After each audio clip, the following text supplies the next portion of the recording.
आहे भिवरीच्या तिरी बाप आणि आई माझी विठ्ठल रखुमाई. भिवरीच्या म्हणजे चंद्रभागेच्या तिरी माझा मायबाप वास्तव्य करून आहे. माझा भाऊ कुंडली आणि बहीण चंद्रभागा ही माझी जीवाभावाची नाती. सारी नाती पंढरपुरात नांदत आहे. कुंडलिकाची एक गोष्ट सांगतो, मग पुढे आपण गाण्याला जाऊ. कुंडलिकाचे आई वडील हे विष्णुभक्त होते.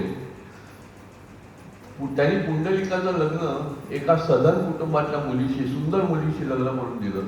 त्या मुलीच्या प्रेमात तो इतका अखंड बुडून गेला की त्याला आई वडिलांकडे बघायला वेळच नव्हता. आई वडील पण कंटाळले, म्हणाले अरे एकदा काशी यात्रा फोडून आण म्हणजे आम्ही मराला मोकळे. म्हणून नाईलाज असतो त्यांना चालत आणि बायकोला मात्र खांद्यावर घेऊन तो काशी यात्रेला निघाला. आता पंढरपूर ते काशी हे बरंच मोठं अंतर आहे. म्हणून कुठेतरी वास्तव्याला तो थांबला. तो वास्तव्याला थांबला ते कुक्कुट ऋषीचं आश्रम होतं, तिथे थांबला. तर संध्याकाळच्या सुमारास 3 महिला आश्रमात जाताना त्यांनी पाहिल्या.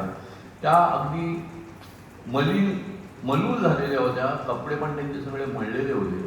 आणि कुक्कुट ऋषीच्या आश्रमातून जेव्हा बाहेर पडल्या तेव्हा मात्र त्या तेजपुंज होत्या आणि कपडे मात्र पांढरे शुभ्र परिधान केले होते.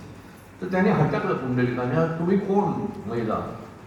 तर त्या म्हणाले आम्ही गंगा यमुना सरस्वती आहोत आणि आम्ही ह्या आश्रमात आमच्याकडे आमच्या पाण्यामध्ये पापक्षालना करता भाविक बरेच येतात.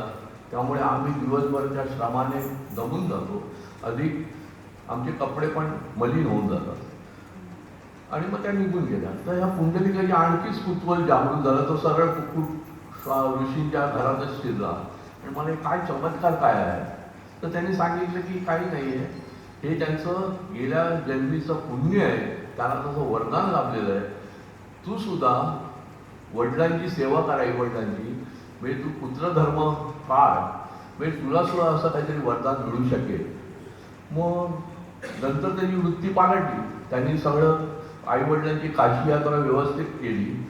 घरी येऊन त्यांच्या सेवेकरता अविरत तो सेवा करू लागला. तो विष्णू, त्याचे वडील आई वडील विष्णू भक्त, त्यामुळे ते विष्णू म्हणजे कृष्ण खुश झाला आणि तो म्हणाला आपण या पुंडलिकाला भेटूया. म्हणून तो इथे पृथ्वी तलावर आला आणि म्हणाला की त्यांनी हाक मारली घराबाहेरनं की अरे बाळा पुंडलिका ये बाहेर आहे, मी भगवंत कृष्ण आलेलो आहे. तर त्या पुंडलिकाने एक वीट सरकवली, वीट फेकली आणि म्हणजे या विटेवर उभे राहा, मी येतोच, माझी सेवा संपली की मी येतोच. तर हा बराच वेळ उभा राहिला त्या विटेवर, समचरण करून उभा राहिला. तर बराच वेळाला परत त्यांनी भगवंत कृष्णाने हे हाक मारले, रे बाळा पुंडलिका मी तुला वरदान द्यायला आलेलो आहे, तू बाहेर आहे. तेव्हा तो पुंडलिक बाहेर गेला. मला एकच वरदान द्या की तुम्ही इथे युगे भक्तांना दर्शन द्यायला उभे राहा आणि तुम्ही पुंडलिक वरद हरी विठ्ठल म्हणून ओळखले जाऊ द्या. म्हणून तो पुंडलिक वरदे हरी विठ्ठल. ऐकूया विठ्ठल तो आला.